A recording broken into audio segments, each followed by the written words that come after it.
பொழுதும் இந்த வார்த்தையை கேட்கிறவங்கள் யாவருக்கும் ஆண்டவராகிய இயேசு கிறிஸ்துவின் நாமத்தில் ஷலோம். அப்போஸ்தலருடைய நடபடிகள் சுமார் 30 வருட காலங்களை குறித்து அது பேசுகிறது. அப்போஸ்தலருடைய நடபடிகளை நாம் புரிந்து கொள்வோம் என்றால் அதற்கு பிறகு இருக்கிற எல்லா புத்தகங்களையும் சுலபமாய் புரிந்து கொள்ள முடியும். இந்த அப்போஸ்தலருடைய நடபடிகள் எங்கிருந்து ஸ்டார்ட் ஆகுது என்றால் இயேசுவின் உயிர்த்தெழுதலிலிருந்து. இயேசு கிறிஸ்து தம்முடைய சீஷர்களிடத்திலே என்ன அறிவித்தார்? நான் போகிறேன், நான் சென்று பரிசுத்த ஆவியானவரை அனுப்புகிறேன். பரிசுத்த ஆவியானவர் வரும்போது நீங்கள் பலனடைவீர்கள். அப்படி பலனடைகிற நீங்கள், அவர் சொல்லுகிறது என்ன? நீங்கள் முதலிலே எருசலேமிலும், அதைத் தொடர்ந்து யூதேயாவிலும், அதன் பின்பு சமாரியாவிலும், அதன் பிறகு உலகத்தின் கடைசி பரியந்தமும் நீங்கள் எனக்கு சாட்சிகளாயிருப்பீர்கள் என்று சொன்னார். அதே போல அவர் சென்றார். அவர் சென்றதற்கு பிறகு பரிசுத்த ஆவியானவர் வந்தார். பரிசுத்த ஆவியானவர் இறங்கி வந்தபோது, நல்லா கவனிங்க, பரிசுத்த ஆவியானவர் இறங்கி வந்தபோது அங்கிருந்த சீஷர்கள் எல்லோரும் பரிசுத்த ஆவியினாலே நிரப்பப்பட்டார்கள் அல்லது பரிசுத்த ஆவியை பெற்றுக்கொண்டார்கள். பரிசுத்த ஆவியை பெற்றுக்கொள்வது வேறு, பரிசுத்த ஆவியால் நிரப்பப்படுவது என்பது வேறு. ஒரு விசுவாசி ஒரு முறைதான் பரிசுத்த ஆவியை பெற்றுக்கொள்ளுவான். ஆனால் ஒவ்வொரு முறையும் பரிசுத்த ஆவியினாலே நிரப்பப்படுவான். நான் சொல்றதை நல்லா புரிஞ்சுக்கோங்க. ஒரு விசுவாசி ஒரு முறைதான் பரிசுத்த ஆவியை பெற்றுக்கொள்வான். ஆனால் அந்த பரிசுத்த ஆவியின் வல்லமையினாலே தான் அடிக்கடி பரிசுத்த ஆவியினாலே நிரப்பப்படுவான். அதாவது பரிசுத்த ஆவியானவருக்கு வாய்ப்பு கொடுக்கிற வேளையில் பேதுரு சொன்ன காரியம் என்ன? நீங்கள் இயேசு கிறிஸ்துவினிடத்தில் விசுவாசம் வையுங்கள், விசுவாசித்து இயேசுவின் நாமத்தில் ஞானஸ்நானம் பெற்றுக்கொள்ளுங்கள், அப்பொழுது பரிசுத்த ஆவியின் வரம் உங்களுக்கு அருளப்படும் என்று சொன்னார். அதாவது கிறிஸ்துவை தங்கள் சொந்த இரட்சகராக ஏற்றுக்கொள்ளுகிற ஒவ்வொருவருக்குமே கூட பரிசுத்த ஆவி என்கிற வரம் அருளப்பட்டிருக்கிறது. அதாவது கிறிஸ்துவை தங்கள் சொந்த இரட்சகராக ஏற்றுக்கொண்டிருக்கிற ஒவ்வொருவருமே கூட பரிசுத்த ஆவியை கொண்டவர்களாயிருக்கிறார்கள். சதீஷ்குமார் பரிசுத்த ஆவியை பெற்றுக்கொண்டாரா? எஸ், சதீஷ்குமார் பரிசுத்த ஆவியானவரை பெற்றிருக்கிறார். இப்பொழுதும் இந்த வார்த்தைகளை கேட்கிற சகோதர சகோதரிகளே, நீங்கள் உங்கள் பாவங்களுக்காக அறிக்கை செய்திருக்கிறீர்களா? எஸ், மனம் வருந்தி எல்லாவற்றையும் அறிக்கை செய்திருக்கிறோம். கிறிஸ்துவை சொந்த இரட்சகராக ஏற்றுக்கொண்டிருக்கிறீர்களா? எஸ், கிறிஸ்துவை எங்கள் சொந்த இரட்சகராக நாங்கள் ஏற்றுக்கொண்டிருக்கிறோம் என்றால் கவனிங்க, நீங்கள் பாவங்களை அறிக்கை செய்து கிறிஸ்துவை சொந்த இரட்சகராக ஏற்றுக்கொண்டிருக்கிறீர்கள். இந்த காரியத்தை செய்தது யார்? பரிசுத்த ஆவியானவர் தான். நீ செய்த பாவங்கள் எல்லாம் உனக்கு நினைவுபடுத்தியவர் யார்? பரிசுத்த ஆவியானவர் தான். நீ செய்த பாவங்கள் எல்லாம் அறிக்கை செய்து மன்னிப்பு கேட்கும்படி உன்னை வழி நடத்தியவர் யார்? அவர்தான். என்றால் பரிசுத்த ஆவியானவர் உன் வாழ்க்கையை கவனித்து நீ ரட்சிக்கப்படும்படியாக, உன்னுடைய பாவங்களுக்காக நீ மனஸ்தாபப்படும்படியாக செய்தார். கிறிஸ்துவை உன் சொந்த இரட்சகராக ஏற்றுக்கொள்ளும்படியும் செய்திருக்கிறார். இயேசு கிறிஸ்து உன் இருதயத்திற்குள் வருவார் என்றால் அவர் என்ன சொல்லியிருக்கிறார்? நானும் என் பிதாவும் ஒருவரே. பிதாவை வெளிப்படுத்த வேண்டும் என்று சீஷர்கள் சொன்னபோது நீ பார்த்து கொண்டிருக்கிறாய் அல்லவா? என்னை காண்கிறவன் பிதாவை காண்கிறான். நானும் பிதாவும் ஒருவரே. இயேசு கிறிஸ்து, பிதாவானவர், பரிசுத்த ஆவியானவர், இந்த மூவருமே கூட ஒருவர்தான், ஒருவரேதான். திரியேக தேவன் என்று சொல்லுகின்றோம். இயேசுவிலே பிதாவும் இருக்கிறார், பரிசுத்த ஆவியானவரும் இருக்கிறார். பிரிப்பது சாத்தியம் அல்ல. இயேசு உன் வாழ்க்கைக்குள்ளே வந்துவிட்டார் என்றால் அவரோடே கூட பிதாவும் அதேபோல பரிசுத்த ஆவியானவரும் உன் வாழ்க்கைக்குள் இருக்கிறார்கள். இந்த விஷயத்தை மறந்துவிடக் கூடாது. சோ, பரிசுத்த ஆவியானவரை பெற்றுக்கொண்ட சீஷர்கள் அறிவித்த சுவிசேஷத்தின் மூலமாக ஆதி திருச்சபை ஸ்தாபிக்கப்பட்டது. கவனிங்க, 3000 பேர் அந்நாளிலே வார்த்தையை கேட்டு தங்கள் வாழ்க்கையை இயேசுவினிடத்திலே அர்ப்பணித்தார்கள். எருசலேமிலே பெரிய ஊழியம் நடந்தது. கவனிங்க, இப்பொழுது ஸ்கிரீன்ல ஒரு பட்டியலை காண்பிக்கிறார்கள்.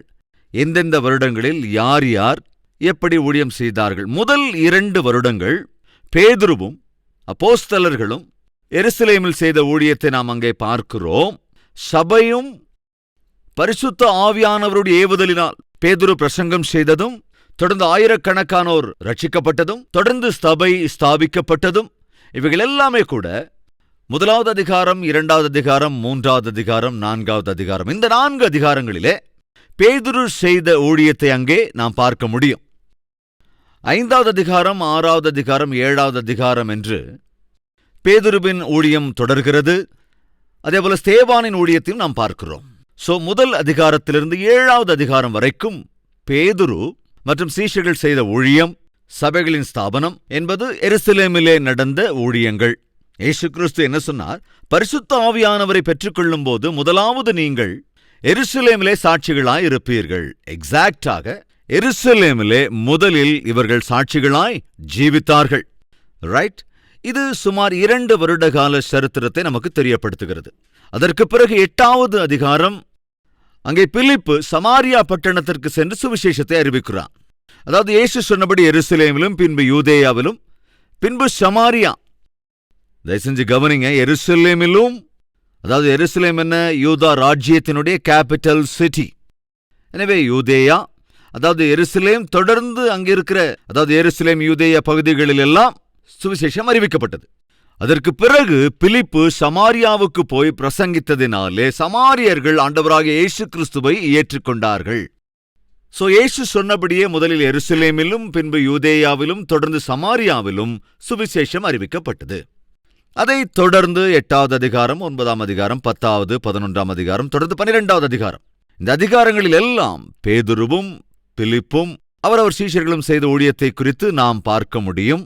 14 வருடங்கள் ஊழிய காலத்தை நாம் பார்க்க முடியும். அதாவது 8வது அதிகாரத்திலிருந்து 12ஆம் அதிகாரம் வரைக்கும் சுமார் 14 வருடங்கள். அப்போஸ்தலர் நடவடிக்கைகளை வாசிக்க ஆரம்பிச்சிட்டீங்களா? வாசிக்கும் போது நீங்கள் புரிந்து கொள்ள வேண்டியது என்னவென்றால், முதல் 4 அதிகாரங்களில் இடம்பெற்ற அந்த சம்பவங்கள் எல்லாம் 2 வருட காலத்தை குறிக்கிறது. 5வது, 6வது, 7வது அதிகாரமும் கூட அதே 2 வருடங்களுக்குள் தான் நாம் பார்க்கிறோம். 8வது அதிகாரம் முதல் 12வது அதிகாரம் வரை இந்த 4 அதிகாரங்களில் பார்க்கிற ஊழியங்கள் 14 வருடங்களில் நடந்தவைகளாக நாம் பார்க்கிறோம். அதைத் தொடர்ந்து அந்த 13வது அதிகாரத்திலிருந்து 28வது அதிகாரம் வரைக்கும் பவுல் செய்த ஊழியத்தை அங்கே நாம் பார்க்க முடியும். அது சுமார் 14 வருட காலங்களை குறிக்கின்றது. கிறிஸ்துவுக்கு பின் 48வது வருடத்திலிருந்து 62வது வருடம் வரைக்கும் பவுல் செய்த ஊழியங்களை அப்போஸ்தலருடைய நடபடிகள் 13வது அதிகாரத்திலிருந்து 28வது அதிகாரம் வரைக்கும் பவுலுடைய வாழ்க்கைத்தான் நாம் பார்க்க முடியும். நல்லா கவனிங்க, அப்போஸ்தலருடைய நடபடிகளிலே முதல் 12 அதிகாரங்கள் சீஷர்கள், அதாவது பேதுருவும் பேதுருவோடே கூட இருந்த சீஷர்களும், அதோடு பிலிப்பு, இவர்களோடு ஸ்தேவான், இவர்கள் எல்லோரும் சேர்ந்து செய்த ஊழியம் முதல் 12 அதிகாரங்களில். அதற்கு பிறகு நாம் பார்க்கிற 16 அதிகாரங்களிலும் கூட பவுலும் பர்னபாவும், பவுலும் சீலாவும், பவுலும் லூக்கா மற்றும் தீமோத்தேயு, இவர்கள் எல்லோரும் சேர்ந்து செய்த ஊழியத்தை இந்த 16 அதிகாரங்களிலே பார்க்கிறோம். இது அப்போஸ்தலருடைய நடபடிகளை நீங்கள் புரிந்து கொள்ள வேண்டிய விதம்.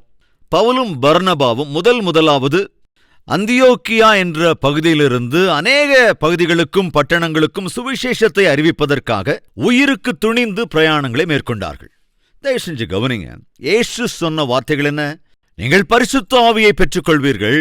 பரிசுத்த ஆவியை அப்படி பெற்றுக்கொள்ளும் போது முதலாவது எருசலேமிலே எனக்கு சாட்சிகளாயிருப்பீர்கள். எருசலேமிலே ஊழியம் நடக்க வேண்டும், சுவிசேஷம் அறிவிக்கப்பட வேண்டும். அதற்கு பிறகு யூதேயாவிலே என்றால் யூத ராஜ்யத்திலே, தொடர்ந்து சமாரியாவிலே, சமாரியா என்றால் இஸ்ரவேல் ராஜ்யத்துக்கு ஒரு முக்கிய மைய பட்டணம் சமாரியா. அதாவது இஸ்ரவேல் ராஜ்யத்திலே, இஸ்ரவேல் ராஜ்யத்தில் உங்களுக்கு தெரியும் அல்லவா, அந்த சமயத்திலே அது 2ஆக டிவைட் ஆகி இருந்தது. எனவே இஸ்ரவேல் ராஜ்யம், யூதா ராஜ்யம். நல்லா கவனிங்க. அங்கே ஊழியம் நடக்கிறது, ரைட்? யூதேயா, அதுக்கப்புறம் அதாவது யூதேயாவை தொடர்ந்து சமாரியா பட்டணத்திலே ஊழியம் நடைபெற வேண்டும். அதற்கு அடுத்ததாக நீங்கள் வெளியே போய் பூமியின் கடைசி பரியந்தம் வரைக்கும் சுவிசேஷத்தை அறிவிக்க வேண்டும். எக்ஸாக்டாக நாம் பார்க்க முடியும் அப்போஸ்தலருடைய நடபடிகளிலே. முதல் 2 வருடங்கள் எருசலேமிலும் தொடர்ந்து யூதேயாவின் பகுதிகளிலும் ஊழியம் நடைபெற்றது. 8வது அதிகாரத்திலிருந்து 12ஆம் அதிகாரம் வரைக்கும் சமாரியாவிலே நடந்த ஊழியங்கள். 13ஆம் அதிகாரத்திலிருந்து 28வது அதிகாரம் வரைக்கும் பூமியின் கடைசி பரியந்தம், அதாவது பவுல் பர்னபா, பவுல் சீலா, பவுல் லூக்கா, இவர்கள் எல்லோரும் சேர்ந்து அங்கே இஸ்ரவேல் தேசங்களிலும் அதே போல யூரோப் கண்டங்களிலும் நுழைந்து சுவிசேஷத்தை அறிவிக்க அவர்கள் முயற்சி மேற்கொண்டார்கள். அதன் விளைவாக தேவனுடைய வார்த்தைகள் தங்கள் கிரியைகளிலே காண்பித்தார்கள். இவைகளை நமக்கு அப்போஸ்தலருடைய நடபடிகள் வெளிப்படுத்துகிறது. அப்போஸ்தலருடைய நடபடிகளிலே பவுல் 3 தடவை இதர பகுதிகளுக்கு, இதர பட்டணங்களுக்கு, இதர தேசங்களுக்கு செல்வதற்கு முயற்சி செய்தான். அதைத்தான் நாம் என்ன சொல்லுகிறோம்? பவுல் செய்த மிஷனரி பிரயாணம் அல்லது சுவிசேஷ பிரயாணம் என்று நாம் அழைக்கின்றோம்.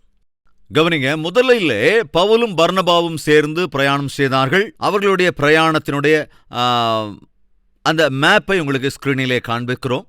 முதலிலே பவுலும் பர்னபாவும் இணைந்து பிரயாணம் செய்த பகுதிகளை நேர்த்தியாக உங்களுக்கு மேப்பிலே காண்பிக்கிறார்கள். பாருங்க, இதை இன்னும் முக்கியமாக 13 மற்றும் 14வது அதிகாரத்திலே நீங்கள் பார்க்க முடியும். ஒருவேளை நீங்கள் எழுதி வைத்துக் கொள்வீர்கள் என்றால், முதல் மிஷனரி பிரயாணம் 13வது அதிகாரத்திலிருந்து 14ஆம் அதிகாரத்தின் 28வது வசனம் வரைக்கும் அது முதலாவது மிஷனரி பிரயாணம். அதாவது 2 வருடங்களாக அவர்கள் பிரயாணம் செய்து செய்து சுவிசேஷத்தை அறிவித்து அந்தந்த பட்டணங்களிலே சபையை ஸ்தாபித்துக் கொண்டே போனார்கள், பவுலும் பர்னபாவும். சுமார் நல்லா கவனிங்க, 2000 கிலோமீட்டர் தூரம் பிரயாணம் செய்தார்கள். நாம புரிஞ்சுக்கணும், அன்னைக்கு ஸ்கூட்டரோ காரோ பைக்கோ கிடையாதுங்க. ஆனாலும் கூட அந்த 2 வருடங்களிலே ஏறக்குறைய 2000 கிலோமீட்டர் தூரம் பிரயாணம் செய்து பவுலும் பர்னபாவும், அதே போல அவர்களோடு மார்க்கும், அதாவது மார்க்கு சுவிசேஷத்தை எழுதின மார்க்கும் இவர்களோட கூட இந்த பிரயாணத்தில் இருந்தான். ஆனால் பாதியிலே நின்று விட்டான். என்னால முடியவே முடியாது, எவ்வளவு தூரம் பிரயாணம் பண்ணுவது என்னால முடியாத காரியம் என்று. அதாவது இப்படி பயந்து எப்போ உயிர் போகுமோ தெரியாது, இப்படிப்பட்ட ஊழியத்தில் இருக்க முடியாதுன்னு சொல்லி மார்க்கு ஊழியத்தை பாதியிலேயே விட்டு போன காரியத்தையும் கூட நாம் தியானித்திருக்கிறோம். முதலாவது மிஷனரி பிரயாணம், அதாவது 13ஆம் அதிகாரத்திலிருந்து 14ஆம் அதிகாரத்தின் 28ஆம் வசனம் வரைக்கும் ஃபர்ஸ்ட் மிஷனரி ஜேர்னியை குறித்து நாம் பார்க்கிறோம். சுமார் 2 வருடங்கள், அதே போல சுமார் 2000 கிலோமீட்டர் தூரம் பிரயாணம் செய்தார்கள். அதுவுமே கூட மேப்பிலே நேர்த்தியா உங்களுக்காக காண்பிக்கப்படுகின்றது. அதை குறித்து வைத்துக் கொள்ளுங்கள் அல்லது ஸ்கிரீன்ஷாட் எடுத்து வைத்துக் கொள்ளுங்கள். கட்டாயம் அது உங்களுக்கு பிரயோஜனமாக இருக்கும். 2வது மிஷனரி பிரயாணம் உங்களுக்கு நினைவிருக்குதா? மறுபடியும் பிரயாணம் பண்ணலாம் என்று பவுலும் பர்னபாவும் ஏவப்பட்ட போது பர்னபா சொன்னான், நான் மார்க்கை அழைத்துக் கொண்டு வருகிறேன். ஆனால் பவுலோ, மார்க்கு வேண்டாம், ஏனென்றால் ஊழியத்திலே அக்கறையோ பாரமோ மார்க்குக்கு இல்லை. போன தடவை நம்மோடு கூட வந்து பாதியிலேயே ஊழியத்தை விட்டுவிட்டு போய்விட்டான். எனவே மார்க் வேண்டாம் என்று பவுல் சொன்னபோது பர்னபாவோ மார்க் வேண்டும் என்று நின்றான். நீயே இல்லைன்னா கூட பரவாயில்ல, நான் மார்க்கை கூட்டிட்டு போறேன் என்பதை போல பர்னபா பேசினான். அதே போல மார்க்கை அழைத்துக் கொண்டு பர்னபா போய்விட்டான். அதற்கு பிறகு பர்னபா எங்கெங்க போனான்னு, எப்படிப்பட்ட ஊழியங்களை அவன் செய்தான் என்று முழுமையான விவரங்களை நாம பார்க்க முடியாது. ஆனால் பவுல் சீலாவை தன்னோடு அழைத்துக் கொண்டு தன்னுடைய ஊழியத்தை தொடர்ந்தான். அந்த செகண்ட் மிஷனரி ஜேர்னி, பவுல், சீலா, தீமோத்தேயு, அதற்கு பிறகு துரோவாவிலே லூக்கா சேர்ந்து இந்த 2வது மிஷனரி பிரயாணத்தை மேற்கொண்டார்கள். இது அந்த 15வது அதிகாரம், அதே போல 16, 17 மற்றும் 18வது அதிகாரங்களிலே நாம் பார்க்க முடியும். 15ஆம் அதிகாரத்தின் 36வது வசனத்திலிருந்து 18வது அதிகாரம் 23வது வசனம் வரைக்கும் 2வது சுவிசேஷ பிரயாணத்தை இந்த 3 அல்லது 4 பேர் சேர்ந்து மேற்கொண்டார்கள். சுமார் 2703 கிலோமீட்டர் தூரம் பிரயாணம் செய்தார்கள். இதை குறிக்கிற மேப்பையும் கூட உங்களுக்கு ஸ்கிரீனிலே காண்பிக்கிறார்கள். சுமார் 3 வருடங்கள் அவர்கள் இப்படியே பிரயாணத்தை மேற்கொண்டு கொண்டிருந்தார்கள். 3 வருட காலம் பிரயாணம் செய்து அதற்கு முன்பு ஸ்தாபித்த அந்த சபைகளையெல்லாம் சந்தித்து அற்புதமாக ஊழியம் செய்தார்கள். அது 2வது மிஷனரி பிரயாணம். இந்த 2வது மிஷனரி பிரயாணத்தில்தான் பவுலும் சீலாவும் சிறைச்சாலையிலே அடைக்கப்பட்டார்கள். இவைகள் எல்லாமே நடந்தது. ரைட் ஃப்ரெண்ட்ஸ், 3வது மிஷனரி பிரயாணம் 18வது அதிகாரத்தின் 23ஆம் வசனத்திலிருந்து 21வது அதிகாரத்தின் 16வது வசனம் வரைக்கும் 4 வருடங்கள் மறுபடியும் பிரயாணம் செய்து சுவிசேஷத்தை அறிவிப்பதற்காக ஒரு டீமை ஏற்பாடு செய்து கொண்டு சென்றான். அந்த டீம் என்னென்னு கூட, அதாவது யார் யார் என்பதை கூட ஒரு டேபிளிலே காண்பிக்கிறார்கள். கவனிங்க, அப்போஸ்தலருடைய நடபடிகளிலே நாம் பார்க்க முடியும். அதை கவனமாய் பார்ப்போம் என்றால், அவர்கள் பிரயாணம் செய்த அந்த தூரம் என்பது 2515 மைல்கள் என்று சொல்லப்பட்டிருக்கிறது. என்றால் ஏறக்குறைய 4000 கிலோமீட்டர்கள். நாம் என்ன புரிந்து கொள்கிறோம் இங்கே? முதல் முறை பிரயாணம் செய்தபோது பவுல் ஏறக்குறைய 2000 கிலோமீட்டர் தூரம் பிரயாணம் பண்ணான். இப்ப வயசு அதிகமாயிடுச்சு, 2700 கிலோமீட்டர் தூரம் பிரயாணம் பண்ணான். வயசு இன்னும் கூடுச்சு, இப்ப 4000 கிலோமீட்டர் தூரம் பிரயாணம் பண்ணியிருக்கான். சாதாரணமா வயசு கூட கூட ஊழியம் என்பது அப்படியே கொஞ்சம் ஸ்லோவாகும். ஆனால் விசித்திரம் என்னவென்றால், பவுலினுடைய வாழ்க்கையில் அவனுக்கு வயசு அதிகமாக ஊழியம் அதிகமாக கொண்டே போனது. இப்படிப்பட்ட கிருபை தேவன் நமக்கு அருளி செய்தால் எவ்வளவு நன்றா இருக்கும். தயவுசெய்து தேவன் இப்படிப்பட்ட கிருபை எனக்கும் அருளும்படியாக நீங்கள் ஜெபிக்கும்படி நான் கேட்டுக்கொள்கிறேன். ஊழியக்காரனே, கேட்கிறியா? வயசு அதிகமாயிட்டதுனால ஊழியம் ஸ்லோவாயிடுச்சு அப்படின்னு சொல்லிக்கிட்டு இருக்கியே. ஒருவேளை நாம பவுலை ஜாக்கிரதையாய் பரிசீலனை செய்தால், என்னுடைய நேரம் சமீபமாய் இருக்கிறதுனாலே இன்னும் எவ்வளவு ஊழியம் செய்ய வேண்டுமோ அவ்வளவுக்கு அவ்வளவு நான் ஊழியம் செய்ய வேண்டும் என்று அவன் ஆசைப்பட்டான்.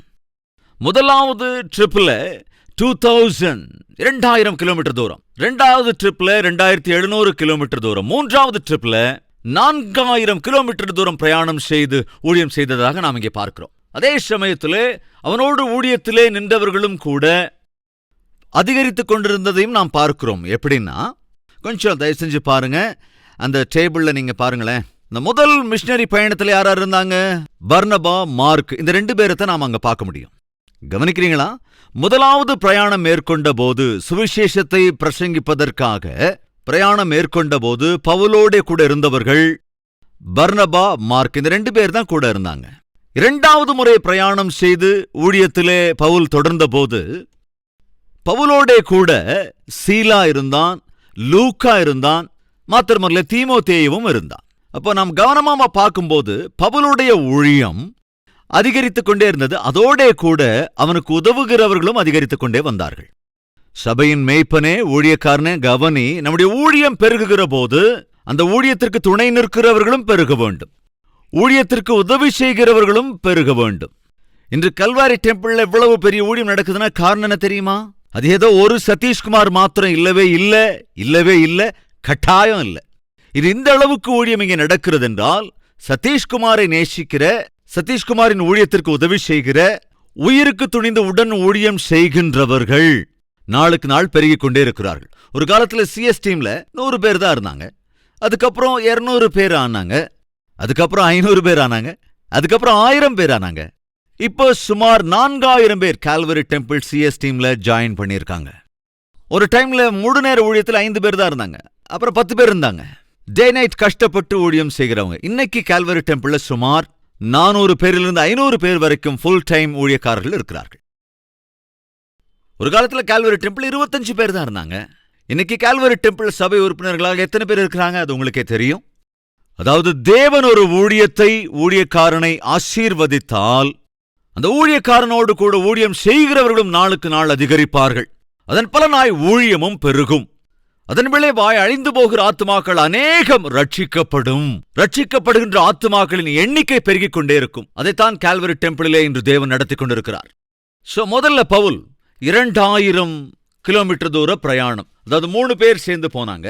அதைத் தொடர்ந்து 2700 கிலோமீட்டர் தூரம் 4 பேர் சேர்ந்து ஊழியம் செஞ்சாங்க. இப்ப 4000 கிலோமீட்டர்கள். இதுல எத்தனை பேர் அந்த ஊழியத்துல பங்கெடுத்துக்கிட்டாங்க பார்க்கலாம்.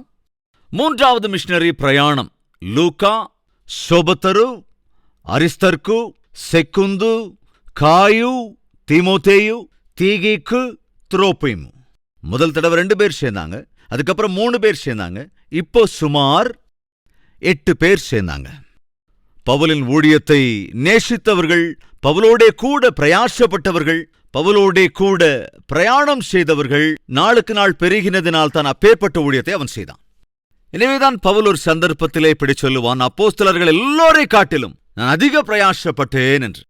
அப்படி பிரயாசப்பட்டினதினால் தான் இருக்கிற 28 அதிகாரங்களில், அப்போஸ்தலருடைய நடவடிக்கைகளில் இருக்கிற 28 அதிகாரங்களிலே ஏறக்குறைய 16 அதிகாரங்களில் பவுல் மற்றும் பவுலோடே கூட வந்தவர்களை பற்றி அங்கே மிகவும் அதிகமாக எழுதப்பட்டிருக்கிறது. முதல் 12 அதிகாரங்களில் இயேசு கிறிஸ்துவால் தெரிந்து கொள்ளப்பட்ட சீஷர்கள் 12 பேர் சேர்ந்து செய்த ஊழியங்களை குறித்து எழுதப்பட்டிருக்கிறது. நண்பு சகோதர சகோதரிகளே, பவுல் எவ்வளவு அற்புதமா ஊழியம் பண்ணியிருக்கான்னு யோசிச்சு பாருங்க. 13ஆம் அதிகாரத்திலிருந்து 28வது அதிகாரம் வரைக்கும் நாம் பரிசீலிப்போம் என்றால் சுமார் 14 வருட காலங்களை அங்கே பார்க்க முடியும். 3வது மிஷனரி பிரயாணம் எங்கிருந்து எதுவரை செய்தான் என்பதை கூட நாம் பார்க்கலாம். கவனமாய் நாம் அவற்றை பரிசீலிக்கும் போது உங்களுக்கு புரிந்து கொள்ள முடியும். அதாவது பைபிள் வாசிக்கும் போது இந்த மேப்பை நீங்க உங்க கூட வச்சுக்கிட்டீங்கன்னா உங்களால் சுலபமாக புரிந்து கொள்ள முடியும். எப்படி, ஓஹோ, இங்கிருந்து இவ்வளவு தூரம் போயிருக்கிறான், இந்த இடத்துல இருந்து அப்புறம் இவ்வளவு தூரம் போயிருக்கிறான். பைபிள்ல வாசிக்கிற மாதிரியே இந்த மேப்லயும் உங்களால் பார்க்க முடியும் என்பதனால் இந்த 3 மேப்புகளையும் கட்டாயம் நீங்க உங்ககிட்ட வச்சுக்கோங்க. அந்த 3வது பிரயாணத்தின் முடிவிலே பவுல் எருசலேமில் இருக்கிற ஏழை எளிய மக்களுக்கு துணையாக நிற்க வேண்டும், அவர்களுக்கு பொருளாதார ரீதியாக உதவ வேண்டும் என்று தான் ஊழியத்திற்கு போவதற்கு முன்பாகவே தன்னுடைய ஊழியக்காரர்களை 2 பேராக அனுப்பி, நீங்க அந்த சபைக்கு போங்க, நீங்க இந்த சபைக்கு போங்க, போய் சொல்லுங்க, நான் பின்னால வந்துகிட்டு இருக்கேன் உங்களுக்கு சொல்லி தேவ வார்த்தையை அவர்களுக்கு போதித்த பிறகு, எருசலேமிலே இருக்கிற சபை இப்படி இருக்கிறது, இப்படிப்பட்ட ஒரு ஏழ்மை நிலையிலே இருக்கிறது, எனவே அவங்களுக்கு ஏதாவது உதவி செய்யலாம் என்பதற்காக முதலிலே போய் நீங்கள் காணிக்கைக்கு ஏற்பாடு செய்யுங்கள், நான் வந்த பிறகு தேவ வார்த்தைகளை அவர்களுக்கு பிரசங்கித்து அவர்களை பலப்படுத்தி அதன் பின்பு நாம் எல்லோரும் சேர்ந்து எருசலேமுக்கு போகலாம் என்று சொல்லுகிறான். இது அப்போஸ்தலனாகிய பவுலினுடைய நிர்ணயம். அப்படி எருசலேமுக்கு போகும்போது அங்கே ஆபத்து மறைந்திருக்கிறது என்பதை பரிசுத்த ஆவியானவர் பவுலுக்கு வெளிப்படுத்தினார். அது மாத்திரமல்ல, அங்கே இருந்த சகோதரர்களிலே 1-2 பேர் கூட பவுலிடத்துல ரொம்ப கிளியரா சொன்னாங்க, பவுல் நீங்க போறேன்னு சொல்றீங்க, அங்க ஆனா பெரிய ஆபத்து இருக்காங்க என்று எச்சரித்தார்கள். அதற்கு பவுல் சொன்ன பதில் என்னவென்றால், என் சகோதரர்களின் நிமித்தம் நான் என் உயிரையும் கொடுக்க தயாராக இருக்கிறேன், எனவே நான் பயப்படாமல் எருசலேமுக்கு போயே தீருவேன் என்று சொல்லி ஒரு தீர்மானம் எடுத்தான். எருசலேமுக்கு அவன் வந்தான். அங்கே ஜெப ஆலயத்திலே பிரவேசித்தான். எப்பொழுது அவன் எருசலேமுக்கு அப்படி வந்து ஆலயத்திற்குள்ளே பிரவேசித்தானோ, இவற்றையெல்லாம் கவனித்துக் கொண்டிருந்தவர்கள் அநியாயமாக காரணமே இல்லாமல் பவுலை பிடித்துக் கொண்டார்கள். அது மாத்திரமல்ல, பவுலை அங்கிருந்த அதிகாரிகளிடத்திலே கூட்டிக் கொண்டு போய் நியாய விசாரிப்புக்கு முன்னிறுத்தி காரணமே இல்லாமல் பவுலை சிறைச்சாலையிலும் அடைத்து போட்டார்கள். அங்கிருந்து பவுலை இன்னொரு இடத்திற்கும், பிறகு இன்னொரு இடத்திலிருந்து வேறு இடத்திற்கும் இப்படி பவுலை அலக்களித்து, அப்படி 25வது அதிகாரத்துல, 26வது அதிகாரத்துல, 27வது அதிகாரத்துல ஒவ்வொரு அதிகாரிகளிடத்திலும் பவுலை அழைத்து கொண்டு போய் அவனை அலக்கழித்ததோடு சுவிசேஷத்தை வெளியரங்கமாய் பிரசங்கிக்க கூடாதபடி கட்டுப்பாடுகளை விதித்தார்கள். இறுதியாக பவுலை இத்தாலி, அதாவது ரோம பட்டணத்திற்கு அழைத்து செல்கிறார்கள். அப்படி அழைத்து கொண்டு போனபோதுதான் போகிற வழியிலே போன கப்பல் விபத்துக்குள்ளானதாக நாம் அங்கே பார்க்கின்றோம். இவைகள் எல்லாவற்றையும் நாம் கவனமாய் பார்க்கிற போது அப்போஸ்தலருடைய நடபடிகள் 27வது அதிகாரத்தில் கப்பல் விபத்துக்குள்ளானது, பிறகு அவர்கள் கரையொதுங்கினது எல்லாமே இந்த 27 மற்றும் 28வது அதிகாரங்களிலே நாம் பார்க்க முடியும். நடந்தது என்னவென்றால், எருசலேம் பட்டணத்திற்கு அவன் வந்ததற்கு பிறகு பவுலை கட்டி போட்டு விட்டார்கள். அதற்கு பிறகு அவன் செய்யாத குற்றத்துக்காக அவனை விமர்சிக்கவும் விசாரிக்கவும் செய்தார்கள். இப்படியே வருடங்கள் சில உருண்டோடியது. கடைசியிலே பவுல் ரோமாபுரியின் பட்டணத்திற்கு அழைத்து செல்லப்பட்டான். அப்படி போகின்ற சமயத்தில்தான் கவனிங்க, பவுல் சென்றான். அப்படி அவன் அங்கு சென்ற பிறகு சில காலங்கள் ரோமா பட்டணத்தில் தீ விபத்து ஒன்று நிகழ்கிறது. அந்த தீ விபத்து பவுலினால் தான் நடந்தது, கிறிஸ்தவர்களால் தான் நடந்தது என்கிற ஒரு குற்றத்தையும் சுமத்தி அநியாயமாய் அக்கிரமமாய் பவுலை கொலை பண்ணினார்கள். இவைகள் இங்கே எழுதப்படாமல் இருந்தாலும் கூட அதற்கு பிறகு, அதாவது 28வது அதிகாரத்தை நீங்கள் கவனமாய் தியானித்தால், அது அப்போஸ்தலனாகிய பவுல் செய்த இறுதி பிரயாணம்.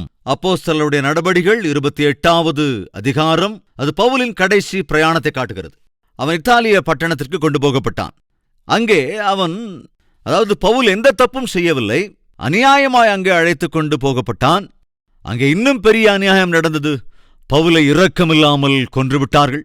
அப்படி அவன் கொல்லப்படுவதற்கு முன்பு பவுல் எழுதின நிருபங்கள் தான் மீதி இருக்கிற நிருபங்கள். அதாவது நாம் அப்போஸ்தலனாகிய பவுல் எழுதின நிருபங்கள் என்கிறோமே, அப்படி அவைகள் சுமார் 13 நிருபங்கள். 14வது நிருபம் எபிரேயருக்கு எழுதின நிருபம், அதையும் பவுல்தான் எழுதினான் என்று அநேக வேத பண்டிதர்கள் தங்கள் அபிப்பிராயமாய் சொல்லுகிறார்கள். ஆனால் சிலர் அது பவுலால் எழுதப்படாததாக இருக்கலாம் என்று சொல்லுகிறார்கள். ஆனால் அதிகபட்சமானோர் அது பவுலால் எழுதப்பட்டதாகத்தான் இருக்கும் என்று உறுதியாக சொன்னதினால், இன்று நம்முடைய வேதாகமத்திலும் கூட நல்லா கவனிங்க, எபிரேயருக்கு எழுதின நிருபம் என்று காமனாகத்தான் அங்கே எழுதப்பட்டு இருக்கும். அதையும் நாம் சேர்த்து கொண்டால் பவுல் எழுதின நிருபங்கள் 14 என்று கொள்ளலாம். ரைட் ஃப்ரெண்ட்ஸ், இந்த 14 நிருபங்களுமே கூட அவன் ஊழியம் செய்த காலத்தில் தான் அவன் எழுதினான். எனவே அவைகள் எல்லாம் அதற்கு பின்பு ஒவ்வொன்றாக இப்படி தொகுக்கப்பட்டிருக்கிறது. அதே போல ஒவ்வொன்றாக வேதாகமத்திலும் சேர்க்கப்பட்டிருக்கிறது. புரிந்து கொண்டீர்கள் அல்லவா? இது அப்போஸ்தலருடைய நடபடிகளை குறித்த வரலாறு. இதற்காக நன்றி சொல்லி ஜெபிக்கலாமா?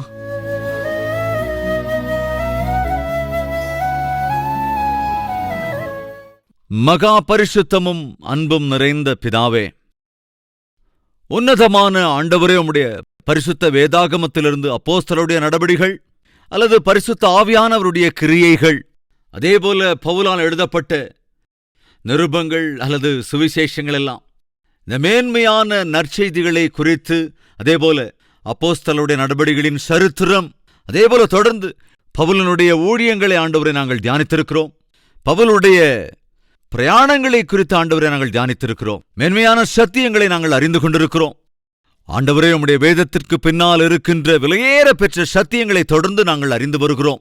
இந்த நாட்களில் ஒவ்வொருவரும் ஆண்டவரே அக்கறையோடும் பக்தியோடும் ஆவலோடும் வேதத்தை வாசிப்பது மாத்திரமின்றி இப்படி இந்த வேத தியான கூடுகைகளிலே ஆண்டவரே கலந்து கொண்டு வேதாகமத்தை இன்னும் புரிந்து கொள்கிற விதத்திலே தியானிப்பதற்கு அர்ப்பணித்திருக்கிற ஒவ்வொருவரையும் ஆசீர்வதிங்கப்பா. அடியினால் செய்யப்படுகிற இந்த ஊழியம் உண்மையாகவும் நீதியுள்ளதாகவும் உம்முடைய சித்தத்தின் அடிப்படையிலும் உம்முடைய மகா பெரிய கிருபையோடும் நடக்கிற ஊழியமாக இந்த ஊழியத்தை அப்பா கடைசி மூச்சு வரை அல்லது உம்முடைய வருகை வரைக்கும் நீர் தொடர வேண்டும் என்று இயேசு கிறிஸ்துவின் நாமத்தில் வேண்டிக் கொள்கிறோம் பிதாவே. ஆமென்.